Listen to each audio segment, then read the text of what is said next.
Welcome to Aadya TV. నేను మీ journalist Arun.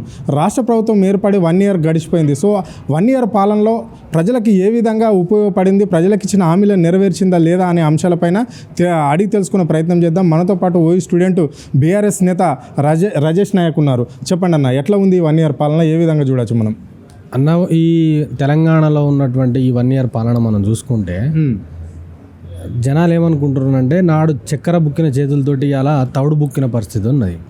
అదేవిధంగా వీళ్ళు జనాలు, నేను ఒక పెద్ద మనిషిని అడిగిన ఊళ్ళే మొన్న న్యూ ఇయర్కి ఇంటికి పోతే అడిగితే ఎట్లున్నదే బాబు అని అంటే, ఏముంది నాన్న అంత ఇప్పుడు పెనం నుంచి పొయ్యిల పడ్డ పరిస్థితి కనబడుతుంది తెలంగాణలో, ఏం మంచిగా లేదు.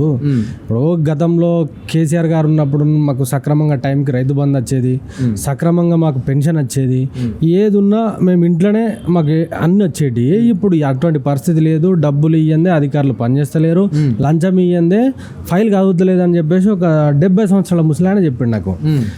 అంటే ఎంత మార్పు వచ్చింది అనేది గమనించుకోవాలి మనం. ఇప్పుడు మార్పు అనే పునాదుల మీద ఈ ప్రభుత్వం ఏర్పడ్డది కదా. కేసీఆర్ అవినీతి పాలన, కేసీఆర్ని అంతమొందించాలి, కేసీఆర్ అహంకారాన్ని దించాలని చెప్పేసి వీళ్ళు గద్దెనెక్కిన ఈ గాడిదలు ఇవాళ వీళ్ళు ఇచ్చిన హామీలు 6 గ్యారంటీలు 420 హామీలు ఏ ఒక్కటి కూడా నెరవేర్చలేదన్న. ఒక్క మహిళలకు ఫ్రీ బస్ తప్ప ఏది లేదు. అంత డొల్లా. కేసీఆర్ గారు ఇచ్చిన ఉద్యోగాలను మేము ఇచ్చినామంటారు, కేసీఆర్ గారికి సంబంధించిన ఆనవాళ్ళను తిరిపేస్తామంటారు, కోర్టులకు వేస్తామంటారు, జైల్లో వేస్తామంటారు, అరెస్ట్ చేస్తామంటారు, లాగులలో తొండలు దొరిస్తామంటారు, చెట్టుకేసి కొడతామంటారు. ఏం మాట్లాడుతుర్రో అసలు వాళ్ళకి క్లారిటీ లేదు.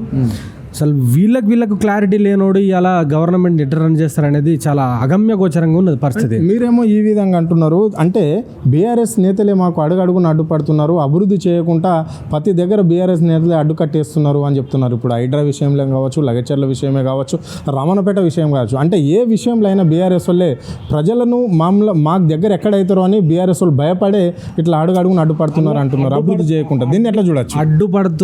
అడ్డుపడుతున్నారు అని చెప్తున్న ఈ దొంగ బోసడికే వాళ్ళకి నేను ఒకటే చెప్తున్నా, దేనికి అడ్డుపడ్డారు?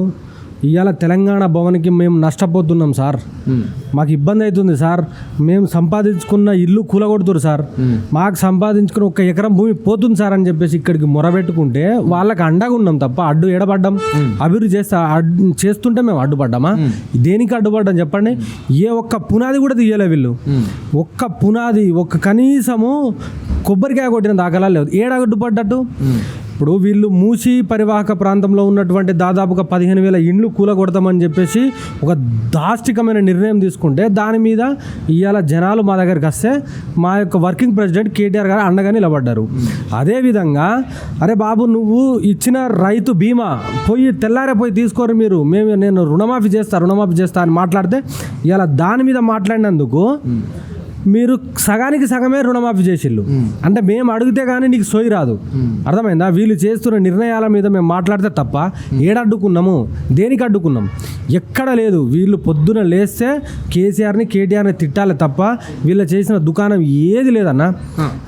మేము ఇప్పుడు రైతు బంధు వీళ్ళు ఇచ్చిన రైతు భరోసా మాకు ఇయ్యని చెప్పడం అడ్డుకోవడమా? మాకు రైతు రుణమాఫీ చేయమని చెప్పడం అడ్డుకోవడమా? లగచర్ల బాధితులకు అండగా నిలబడడం అడ్డుకోవడమా?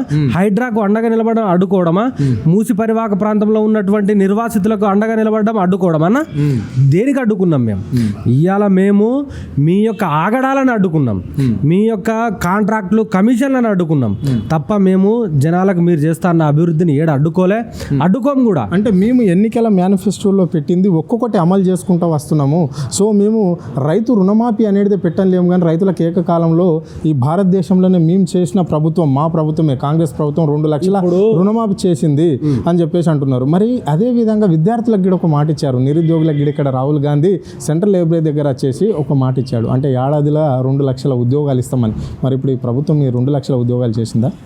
ఇప్పుడు ఆ రోజు ఇదే రాహుల్ గాంధీ వచ్చేసి యువత భరోసా పేరు మీద చిక్కడపల్లి లైబ్రరీకి వచ్చి కూర్చున్నాడు, వాళ్ళతో ఛాయలు తాగిండు, బిస్కెట్లు దిగినాడు. అశోక్ నగర్కి వచ్చిండు, వాళ్ళ ఛాయలు తాగిండు. వచ్చిన నెక్స్ట్ 1 ఇయర్ లోపే మేము 2 లక్షల ఉద్యోగాలు ఫిల్ చేస్తామన్నారు ఏకకాలంలో. అదేవిధంగా మేము గ్రూప్ 1ని పెంచుతామన్నారు, గ్రూప్ 2ని పెంచుతామన్నారు, మెగా డిఎస్ చేస్తామని చెప్పారు. 4,500 రూపాయలు మాకు ఒక నిరుద్యోగ భృతి ఇస్తామన్నారు చెప్పారు. ఎస్సీ ఎస్టీ విద్యార్థులు 10వ తరగతి పాస్ అయితే 10,000 ఇస్తామన్నారు. ఇంటర్ పాస్ అయితే 15,000 ఇస్తామన్నారు. డిగ్రీ పాస్ అయితే 20,000 ఇస్తామన్నారు. పీజీ పాస్ అయితే 1,00,000 అన్నారు. నేను పిహెచ్డి చేస్తాను, పిహెచ్డి నేను క్వాలిఫై ఇప్పుడు రేపు సబ్మిషన్ ఉన్నది, నాలాంటి వాళ్ళకి 5 లక్షలు ఇస్తామని అన్నారు. చదువుకునే మహిళలకు వైఫై ఫ్రీ ఇస్తామని అన్నారు. చదువుకునే మహిళలకు స్కూటీలు ఇస్తామన్నారు, ల్యాప్టాప్లు ఇస్తామన్నారు, ట్యాబ్లు ఇస్తామని అన్నారు. ఇన్ని హామీలు ఇచ్చిల్లన్నా ఇదే మైక్ పట్టుకొని మీ ఆద్య టీవీ గారికి నేను ఒకటే రిక్వెస్ట్ చేస్తా ఉన్నా, మీరు చిక్కడపల్లి లైబ్రరీకి పోతారా, లేకపోతే మా యొక్క ఉస్మాన్ యూనివర్సిటీ లైబ్రరీకి వస్తారా, రండి, మేము చూపిస్తాం, మాట్లాడిస్తాం, మీరే మాట్లాడని మేము పక్కన ఉండము. ఎవడైనా ఒక్క నిరుద్యోగ అయినా వీళ్ళ విషయంలో సంతృప్తిగా ఉన్నారని చెప్పమనండి. నేను పీజీలో గోల్డ్ మెడల్స్ అన్నా, రేవంత్ రెడ్డి ఇంట్లో బాత్రూమ్ కడుగుతాను నేను, ఒక్కటైనా వీళ్ళు నెరవేర్చిండని చెప్పమను. నేను దేనికంటే దేని సిద్ధము. ఈయన కారు అడిగి ఈయన కారుకి నేను పైసలు లేకుండా డ్రైవింగ్ పని చేస్తాను. నేను బాజాబ్తాగా చెప్తాను, ఏ ఒక్క హామీ వీళ్ళని నెరవేర్చింది లేదు, ఏది లేదు. ఉత్త డొల్ల కథ. కేసీఆర్ ఇచ్చిన ఉద్యోగాలు మేము ఇచ్చినాం, అరే బాబు వాళ్ళకి పుట్టినోడు నీకు పుట్టినాడు ఎట్లా మాట్లాడతావు నువ్వు? ఇదా సరైన పద్ధతి? ఇవాళ రేవంత్ రెడ్డినో కాంగ్రెస్ పార్టీని చూసి ఇవాళ ఓట్లేయాలి జనాలు. తెలంగాణ రాష్ట్రంలో ఉన్నటువంటి 30 లక్షల నిరుద్యోగులు ఊరు వాడ గడప గడప తిరిగి జాగృతం చేసి మనకు మార్పు రావాలని చెప్పేసి నీకు ఇవాళ గద్దన కూర్చోబెడితే నువ్వు ఏం కోరుకుంటున్నావు? లక్షల కోట్లు దండుకొని నీకు సంబంధించిన ఢిల్లీలో ఉన్న వాళ్ళకి కప్పం కట్టడం కోసం అన్ని కుర్చీలో కూర్చోబెట్టింది. ఇవాళ మాలాంటి యువకుల కోసం నిలబడతాం అనుకున్నాం, నిరుద్యోగుల కోసం నిలబడతాం అనుకున్నావు, ఉద్యోగాలు ఇస్తామనుకున్నావు. ఏమిస్తున్నావు నువ్వు? పొద్దున్న లేస్తే నీ ఆఫీసుల ముందు ధర్నా. ఏ ఒక్క ధర్నా లేదు. నేను ఇవాళ వస్తుంటే కూడా ఒక ఆఫీస్ ముందు ధర్నా చేస్తున్నారు. ఇది తెలంగాణ రాష్ట్రంలో జరుగుతుంది. అడిగితేనేమో కేసులు ఇప్పుడు ఏర్పడి సంవత్సర కాలం అయింది, నా మీదనే 6 కేసులు పెట్టిరు వీళ్ళు. నా మీద 6 కేసులు పెట్టిల్లన్నా అంటే అడిగితే కేసులు, ఆర్టికల్స్ రాస్తే కేసులు. అసలు వీళ్ళు ప్రశ్నించద్దు, ఏం చేయొద్దు. అందులో భాగంగానే ఇలా కేటీఆర్ పొద్దున్న లేస్తే వీళ్ళని తిడుతుండు, ప్రతి ఒక్క స్కామ్లను బయటికి పెడుతుండు, జనాలకు బాజాబ్దగా చేరుకునేలాగా చేస్తుండు. కాబట్టి కేసీఆర్ని నిలవరించాలి. కేటీఆర్ గారిని నిలవరించి జైలుకు పంపించడం అనుకో ఫ్రీ, మొత్తం ఎక్కడికక్కడ దోచుకోవచ్చు. తెలంగాణ రాష్ట్రాన్ని మొత్తం ఖతం పెట్టి వీళ్ళ అల్లుడు, వీళ్ళ కొడుకు, వీళ్ళ అన్నదమ్ములు, వీళ్ళ బామ్మార్ది, వీళ్ళందరూ చక్కగా మొత్తానికి మొత్తం లక్షల కోట్లు సంపాదించుకోవాలనే ఉద్దేశంలో భాగంగా ఇలా హైడ్రా మూసి తీసుకొచ్చేళ్ళు. 150,000 కోట్లు అయితాయా? సరే, నీ కడుపు సంపాదించుకోవాలని అనుకుంటున్నావు రేవంత్ రెడ్డి, సంపాదించుకో. 150,000 కోట్లు కాదు, 3 లక్షల కోట్లు సంపాదించుకో, మాకు సంబంధం లేదు. బట్ మా యొక్క పిల్లలు గురుకుల విద్యాలయాలు చచ్చిపోతున్నారు పోరగాలు, వాళ్ళ కోసం 1,000 కోట్లు 2,000 కోట్లు కేటాయించన్నా. రేవంత్ రెడ్డి గారికి మేము ఒకటే అప్పీల్ చేస్తా ఉన్నాం. దాదాపు 52 మంది చచ్చిపోయారు, 8,000 మంది అస్వస్థకు గురయ్యి ఇవాళ వాళ్ళ ఆరోగ్యం పాలైంది. దాని మీద మాట్లాడు. ఒక 1,000-2,000 కోట్లు దానికి కేటాయించు తప్ప, నువ్వు సంపాదించుకో, ఏమైనా చేసుకో, బంగ్లాల మీద బంగ్లాలు కట్టుకో. ఆ తర్వాత 4 సంవత్సరాల తర్వాత నిన్ను పాతాళానికి తొక్కేది ప్రజలే.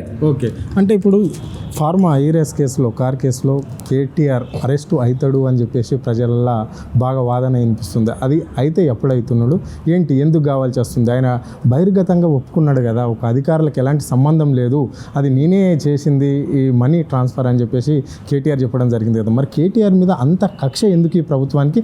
కేటీఆర్ని అరెస్ట్ చేస్తే ఏమవుతుంది? అయితే మొదలు ఫార్మా అనేది చూడకుండా రాయమని చెప్పాలి ముఖ్యమంత్రికి కానీ వాళ్ళకి సంబంధించిన మంత్రులకు కానీ. చూడకుండా ఫార్మా మొబిలిటీకి సంబంధించి అని ఒక లైన్ రాయమని చెప్పాలి. వీళ్ళను రాసారా వీళ్ళు? ఫార్మా రాయని వాళ్ళు ఫార్మా అనేది కూడా తెలియదు వాళ్ళకు. గత ప్రభుత్వంలో మీరు అడిగిన దానికి మంచి ప్రశ్న. గత ప్రభుత్వంలో 4 సంవత్సరాలకు అగ్రిమెంట్ జరిగిందన్న. 4 సంవత్సరాలు మా తెలంగాణ రాష్ట్రంలో మీరు రేస్ కండక్ట్ చేయండి, మేము దానికి సహాయ సహకారాలు అందిస్తాము అని చెప్తే 55 కోట్లకు సంబంధించి ఆనాటి ఒక స్పాన్సర్షిప్ గ్రీన్ కో వాళ్ళు ఇచ్చిళ్ళు. ఇస్తే ఏమైంది, వాళ్ళు మొదటి సంవత్సరం కండక్ట్ చేసిళ్ళు. కండక్ట్ చేస్తే ఆ సంవత్సరం గ్రీన్ కో వాళ్ళకి లాభం రాలేదు. కానీ తెలంగాణ గవర్నమెంట్కి, తెలంగాణలో ఉన్నటువంటి హాస్పిటల్స్ కానీ ఇక్కడ హోటల్స్కి కానీ 750 కోట్ల రూపాయల లాభం వచ్చింది వివిధ రకాలుగా. ఇది నేను చెప్పిందో బీఆర్ఎస్ పార్టీ ఆఫీస్ చెప్పిందో కాదు లెక్కలు, అంతర్జాతీయ సంస్థ సర్వే చేస్తే వచ్చిన లెక్కలు అవి. అదేవిధంగా మనకు ఇదే ఈ మొబిలిటీ కింద దాదాపుగా 7,500 కోట్ల రూపాయలు వివిధ రకాలుగా పెట్టుబడుల రూపంలో వచ్చినాయి. ఇప్పుడు అలాంటప్పుడు మన తెలంగాణ, మన దేశంలోనే ఎక్కడ జరగలేదన్న. మెల్బోర్ను, లండను, అమెరికా, న్యూయార్క్ లాంటి దేశాలలో జరిగేది అక్కడెక్కడో చూస్తే మనం టీవీలో చూసేది, మనం రేస్ నడుస్తా అంటే. ఇవాళ మన కళ్ళ ముందు తెలంగాణలో, అది హైదరాబాద్లో చూస్తే, ఆ నడిబొడ్డున చూస్తే తెలంగాణ యొక్క క్రేజ్ పెరుగుతుందా తగ్గుతుందా? బాజాప్తగా పెరుగుతుంది. అలాంటి దాన్ని వాళ్ళు గ్రీన్కో వాళ్ళు దీన్ని ఉపసంహరించుకున్నారు. సరే 3 సంవత్సరాలు మీరు కంటిన్యూ చేద్దామని చెప్పేసి రేపటిన ఎవడైనా దొరుకుతాడు, లేకపోతే మన గవర్నమెంట్ నుంచి ఇద్దామని చెప్పేసి కేటీఆర్ గారు ముందడుగేసి బ్రాండ్ ఇమేజ్ తగ్గద్దు హైదరాబాద్ అని చెప్పేసి 55 కోట్ల రూపాయలు ఆయనే మొగోళ్ళు లెక్క చెప్పిండు ప్రెస్ మీట్ మీదకి వచ్చి. కేటీఆర్ మొగోడు బై నేనే ఇచ్చిన డబ్బులు 55 కోట్లు ట్రాన్స్ఫర్ చేసిన, ఏం చేసుకుంటో చేసుకోపో అని అన్నాడు. దమ్ము ధైర్యం ఉన్నది వీళ్ళకి అరెస్ట్ చేయడానికి, దాంట్లో గింత కూడా తప్పు లేదన్న. తెలంగాణ రాష్ట్రం కోసం, హైదరాబాద్ బ్రాండ్ ఇమేజ్ కోసం ఎంతకైనా చేస్తాడు కేటీఆర్. ఆయన ఇంట్లోకి రాలే, ఆయన అకౌంట్లోకి రాలే, వాళ్ళ ఇంట్లోకి రాలే, వాళ్ళ అకౌంట్లోకి రాలే. డబ్బులు వస్తే గిట్ట అరెస్ట్ చేయాలి కదా. ఏదో పొద్దుగాలేస్తే డైవర్ట్ చేసాడు. ఇలా తెలంగాణలో ఒక యువ నాయకుడు తెలంగాణ కేటీఆర్ మీద చేస్తే ఇది ఒక కంపల్షన్ క్రియేట్ అవుతుంది. మేము ఇచ్చిన 6 గ్యారంటీలు హామీలు పక్కకు పోతాయని చెప్పేసి ఉద్దేశంలో బాగానే పొద్దుగాలేస్తే డైవర్ట్ చేయడంలో బాగానే కేటీఆర్ని టచ్ చేస్తారు తప్ప, కేటీఆర్ని అరెస్ట్ చేసి జైలుకు పంపితే తెలంగాణ రాష్ట్రం రణరంగం చేస్తాం. 100కు 200% ఊకోరు. ఎందుకు అనంటే 60 లక్షల మా మెంబర్షిప్ ఉన్న బీఆర్ఎస్ పార్టీ ఇది. ఎందుకు ఊకుంటాము? తప్పు లేని దగ్గర నువ్వెంది సృష్టించి అనవసరమైన కేసులు పెడితే ఊకుంటారు అయ్యాలా? అసలు ఊకునే పరిస్థితి లేదు. ఇది ఈ కేసులో మొన్ననే రిజర్వ్ అయింది కదా తీర్పు. ఈ కేసులో కేటీఆర్ గారు నిర్దోషిగా బయటికి 100కు 200% బయటికి వస్తారు, ఎటువంటి అనుమానం లేదు. ఓకే, ఇప్పటిదాకా చూసాం కదా మనము. అంటే అక్కడ రైతులను టచ్ చేసింది ప్రభుత్వము, రాజకీయ నాయకులను బీఆర్ఎస్ నేతలని టార్గెట్ చేసి వాళ్ళని టచ్ చేసింది. సో విద్యార్థులంగా టచ్ చేసింది. అదే కేటీఆర్ జోలికి వస్తే మాత్రము రాష్ట్రం అగ్నిగుండంగా మారిపోతుంది అని చెప్పేసి రజేష్ హెచ్చరించడం అనేది జరిగింది. కాదు కూడదని ఏదో కక్షపూరిత రాజకీయాలు చేస్తే ఆయన అంటే ఓటుకు నోటు కేసులు దొరికిన ఆయన రేవంత్ రెడ్డి, అందుకే అప్పుడు తప్పున్నది కాబట్టి ఆయన జైల్లోకి పోయిండు. సో కేటీఆర్ ఏం తప్పు చేసిండని ఆయన అరెస్ట్ చేస్తారు. ఇలాంటి నిర్ణయం కానీ ప్రభుత్వం తీసుకుంటే మాత్రం యువత కావచ్చు, బీఆర్ఎస్ శ్రేణులు కావచ్చు, ఎవరు కూడా సహించేది లేదు. కాంగ్రెస్ నేతలను ఎక్కడికెక్కడనే అడ్డుకట్టేసి అవసరమైతే సీఎంను ఇక్కడ తరిమి కొట్టే ప్రయత్నంలో బీఆర్ఎస్ నేతలు ఉంటారు, విద్యార్థులు ఉంటారు అని చెప్పేసి ఆయన గట్టిగా సీఎంకు వార్నింగ్ ఇవ్వడం అనేది జరిగింది. కెమెరా పర్సన్ ప్రవీణ్తో అరుణ్, ఆద్య టీవీ, హైదరాబాద్.